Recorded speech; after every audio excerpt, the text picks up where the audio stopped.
ശസ്ത്രക്രിയ ഒരു ചരിത്രയാത്ര. ശസ്ത്രക്രിയ അഥവാ സർജറി എന്നത് ആധുനിക വൈദ്യശാസ്ത്രത്തിലെ ഏറ്റവും പ്രമാണപ്പെട്ട നേട്ടങ്ങളിൽ ഒന്നാണ്. ഇന്നത്തെ കാലത്ത് ഉയർന്ന തലത്തിലുള്ള സാങ്കേതിക വിദ്യകളും റോബോട്ടിക് സിസ്റ്റങ്ങളും ഉപയോഗിച്ച് ശസ്ത്രക്രിയകൾ അതിയായ കൃത്യതയോടെ നടത്തപ്പെടുന്നു. പക്ഷേ ഇതിലേക്കുള്ള യാത്ര കനൽകേറായ പരീക്ഷണങ്ങളാലും നൂറ്റാണ്ടുകളായി നടന്ന പരിഷ്കരണങ്ങളാലും നിറഞ്ഞതാണ്. പ്രാചീന ശസ്ത്രക്രിയയുടെ തുടക്കം.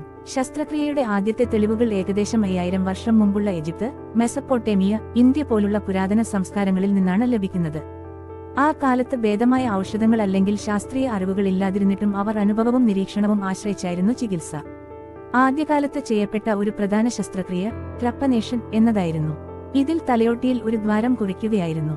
പുരാവസ്തു ഗവേഷകർ ചില പുരാതന തലയോട്ടികൾ കണ്ടെത്തിയിട്ടുണ്ടാകുന്നു. അവയിൽ മുറിവുകൾ ഭേദമായതായി തെളിവുണ്ട്. ഇത് ചിലർ ഈ ശസ്ത്രക്രിയ കഴിഞ്ഞ് ജീവിച്ചിരുന്നുവെന്ന് സൂചിപ്പിക്കുന്നു. പ്രാചീന ഈജിപ്ത്, ഇന്ത്യ, റോമ സംസ്കാരങ്ങൾ. പ്രാചീന ഈജിപ്തിൽ വൈദ്യശാസ്ത്ര അറിവുകൾ പപൈറസ് ചുരുളുകളിൽ രേഖപ്പെടുത്തിയിരുന്നു. ഇവയിൽ മുറിവുകൾ, അസ്ഥിപൊട്ടൽ, കൂട്ടിയിട്ട ട്യൂമറുകൾ എന്നിവയ്ക്ക് വേണ്ടിയുള്ള ശസ്ത്രക്രിയ രീതികൾ അടങ്ങിയിരുന്നു. ഈജിപ്തുകാർ ശരീരം ആത്മീയ ശക്തികൾ നിയന്ത്രിക്കുന്നു എന്ന് വിശ്വസിച്ചിരുന്നെങ്കിലും അവരുടെ പ്രായോഗിക സമീപനം ആധുനിക ശസ്ത്രക്രിയയുടെ അടിസ്ഥാനം ഒരുക്കി. ഇന്ത്യയിൽ ക്രിസ്തുവിന് മുമ്പ് 600 ഓടെ പ്രശസ്ത വൈദ്യൻ സുശ്രുത സംഹിത എന്ന ഗ്രന്ഥത്തിൽ 8 പ്രധാന ശസ്ത്രക്രിയ രീതികൾ രേഖപ്പെടുത്തി.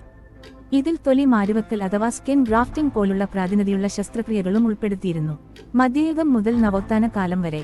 മധ്യയുഗത്തിൽ ശസ്ത്രക്രിയയും പലപ്പോഴും ബാർബർ എന്നു വിളിച്ചിരിക്കുന്ന അവിശ്വതരായ ആളുകളായിരുന്നു നിർവഹിച്ചിരുന്നത്. അവർ മുടി കട്ട് ചെയ്യുന്നതിനൊപ്പം കൈകാലുകൾ മുറിക്കലും പല്ലുപിഴിയലും ചെയ്തിരുന്നു. അന്ന് രോഗങ്ങളെ ചീഞ്ഞ രക്തം നീക്കം ചെയ്യുന്നതിലൂടെ സുഖപ്പെടുത്താം എന്ന വിശ്വാസം പ്രചാരത്തിലുണ്ടായിരുന്നു. കൂടാതെ അണുബാധ അഥവാ ഇൻഫെക്ഷൻ എങ്ങനെ ഉണ്ടാകുന്നു എന്നതിനെക്കുറിച്ചുള്ള അറിവില്ലാത്തതിനാൽ ഈ ശസ്ത്രക്രിയകൾ പലപ്പോഴും മരണകാരണമാകുന്നു. എന്നാൽ നവോത്ഥാന കാലത്ത് അഥവാ റിനേസോൺസ് പീരിയഡ് ആനാട്ടോമിസ്റ്റ് ആൻഡ്രിയാസോ വസാലിയസ് മനുഷ്യശരീരത്തിന്റെ നിശ്ചിത രൂപകൽപ്പനയെ മനസ്സിലാക്കാനായി മനുഷ്യ മൃതദേഹങ്ങൾ പൊളിച്ചുനോക്കി. 1543 പ്രസിദ്ധീകരിച്ച ദ ഹുമാനി കോപ്പറസ് ഫാബ്രിക് എന്ന ഗ്രന്ഥം ശസ്ത്രക്രിയയുടെ അടിസ്ഥാന ശാസ്ത്രത്തെ വിപ്ലവവൽക്കരിച്ചു. 19ാം നൂറ്റാണ്ടിലെ വിപ്ലവം അനസ്തേഷ്യയും ആന്റിസെപ്റ്റിക്കുകളും. 19ാം നൂറ്റാണ്ടിൽ ശസ്ത്രക്രിയയുടെ സ്വഭാവം മാറ്റിമറിച്ച 2 വലിയ കണ്ടുപിടിപ്പുകൾ സംഭവിച്ചു: അനസ്തേഷ്യവും ആന്റിസെപ്റ്റിക്കുകൾ. 1846 അമേരിക്കൻ ദന്തശസ്ത്ര വിദഗ്ധൻ വില്യം ജി മോർട്ടൺ എതിർ ഉപയോഗിച്ച് രോഗിയെ ബോധരഹിതനാക്കി ശസ്ത്രക്രിയ നടത്തിയ ആദ്യ വിജയകരമായ പ്രകടനം നടത്തി. അതേസമയം ജോസഫ് ലിസ്റ്റർ അണുബാധകൾ സൂക്ഷ്മാണുക്കൾ മൂലമാണെന്ന് കണ്ടെത്തി ശസ്ത്രക്രിയാ ഉപകരണങ്ങൾ അണുവിമുക്തമാക്കുന്നത് ആരംഭിച്ചു. 20ാം നൂറ്റാണ്ടും അതിന്റെ നവീന ശസ്ത്രക്രിയകൾ. 20ാം നൂറ്റാണ്ടിൽ ആന്റിബയോട്ടിക്കുകൾ കണ്ടുപിടിച്ചതോടെ ശസ്ത്രക്രിയകളുടെ വിജയശതമാനം വളരെ ഉയർന്നു. രക്തമാറ്റം, അവയവമാറ്റം, ഹൃദയ ശസ്ത്രക്രിയ തുടങ്ങിയ ജടിലമായ ശസ്ത്രക്രിയകൾ സാധ്യമായി.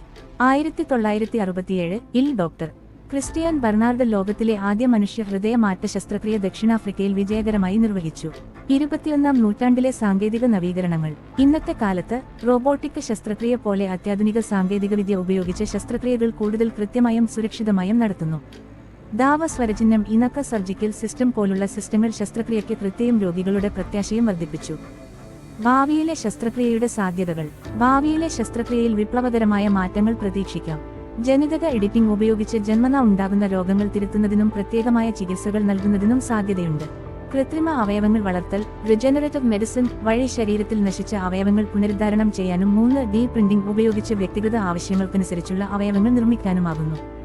ആർട്ടിഫിഷ്യൽ ഇന്റലിജൻസ് ശസ്ത്രക്രിയയ്ക്ക് മുമ്പുള്ള നിർണയത്തിൽ സഹായിക്കുകയും ശസ്ത്രക്രിയകൾ കൂടുതൽ കൃത്യമായി നടത്താൻ കഴിയുന്നതുമാണ്.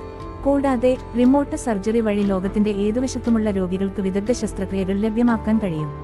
ഭാവിയിൽ ഈ സാങ്കേതിക മുന്നേറ്റങ്ങൾ ശസ്ത്രക്രിയയെ കൂടുതൽ സുരക്ഷിതവും ഫലപ്രദവുമാക്കും. വീഡിയോ കണ്ട് എല്ലാവർക്കും വളരെ നന്ദി.